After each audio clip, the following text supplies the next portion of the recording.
wa rahmatullahi ta'ala wa barakatuh. Yawwa akramakallahu. Alaikum assalam wa rahmatullahi ta'ala wa barakatuh. Yawwa akwai wani bawan Allah ana ce masa Salis, shi kuma yana zaune a garin Fatiskum.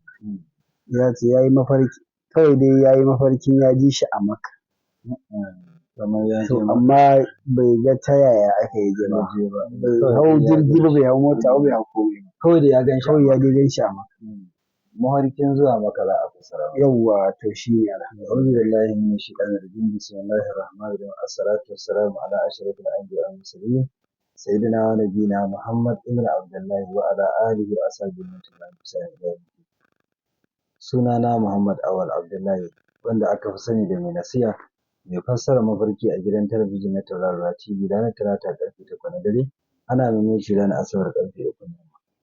Kafin mu shiga gadan-gadan a cikin wannan shirin za mu so mutane mu riƙa tallata musu magungunan mu na kamfanin fassara mafarki Herbal Medicine wanda alhamdulillahi mutane kullum suna tambayan wani sabon product ne ya fito, wani sabon abu ne ya fito.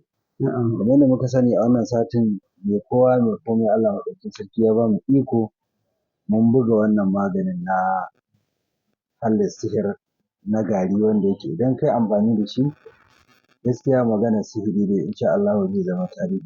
Gashi kamar yadda kuke gani, gashi nan ga yanda yake. Kuma an samu leda tsaftatacciya mai tsada an sanya shi kamar yadda kuke gani. Gani da ma Ƙwarai kuwa yana da matuƙar amfani. wannan shi ne suna Hallis Sihir. Herbal Sihir. Hallis Sihir. Hallis Sihir. Ma'ana wanda yake warware sihiri. Wannan kuma kamar yadda muke gani kun gan shi na sha tallata shi a wannan bagire mai albarka. Shi wannan shi ne ake ce ma ƙaiƙai ma kan mashaƙiya. Sunan shi dafa'i da surati Yasin. Na'am. Sannan kamar yadda kuke gani shi kuma wannan na jalabi ne idan kana buƙatar jama'a, ɗan kasuwa ne kai ko kana harkar gwamnati ko kana harkar siyasa ko ma dai me kake yi kana son jama'a da kwararowar arziki to wannan za ka yi wanka da shi sabulu ne shi kuma.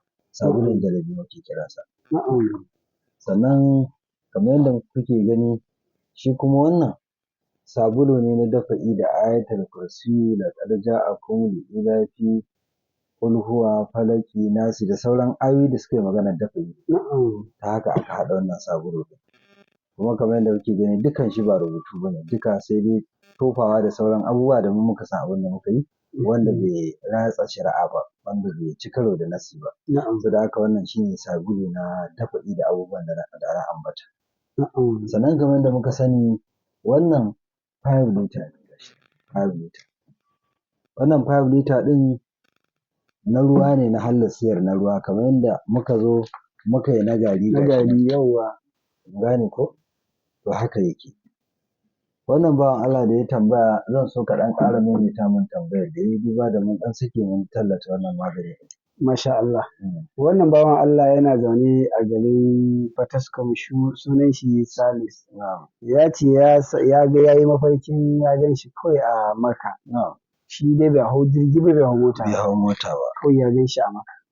Idan Shi ne ya ce don Allah tambaya masa menene fassarar wannan mafarki. idan mutum ya yi mafarkin ya gan shi a Makka duba da akwai ɗakin Ka'aba ba akwai abubuwa na manasiku na ayyukan hajji da ake yi a wannan wuri. Akwai gurare na karɓar addu'a.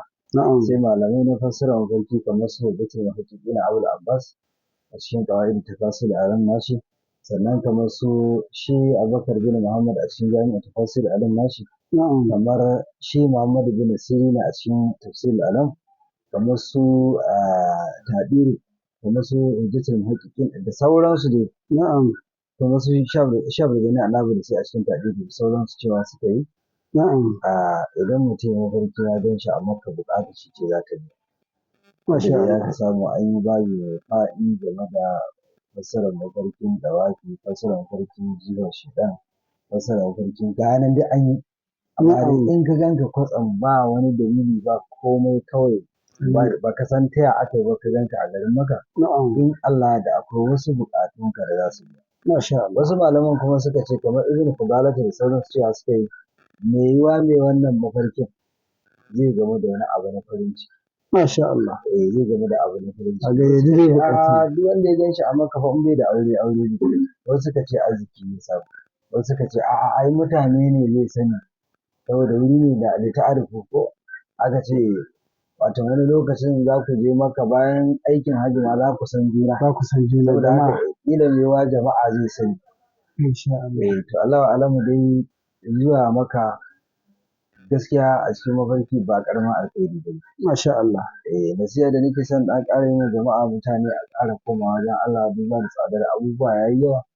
Ba wani abu da yake mafita irin komawa wajen Allah ta addu'a. Wannan haka yake. Allah ya ba mu mafita. Shi ya fi kowa ƙarfi ya fi kowa hikima. Wannan haka yake. Kuma ina ba mutane a ko'ina haƙuri game da wasu za su ta bugo waya ba a ɗauka musamman masu bin tashoshinmu na fassarar mafarki TV a YouTube da kuma Magani Media TV a YouTube suna ƙorafin wannan to su yi haƙuri jama'a ne sun yawa.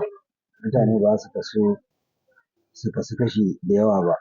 Saboda haka mutum iya ƙoƙarin shi yake yi da Allah muna ba da haƙuri. Ko muna godiya da masu bibiyar mu a dukkan inda suke a faɗin duniya. Wallahu a'lam. Masha Allah. To ka ji Salisu fassarar mafarkinka sai kuma ka ci gaba da addu'a Allah ya tabbatar da alkhairi. Malam muna godiya Allah ya sa ka lafiya. Alhamdulillah.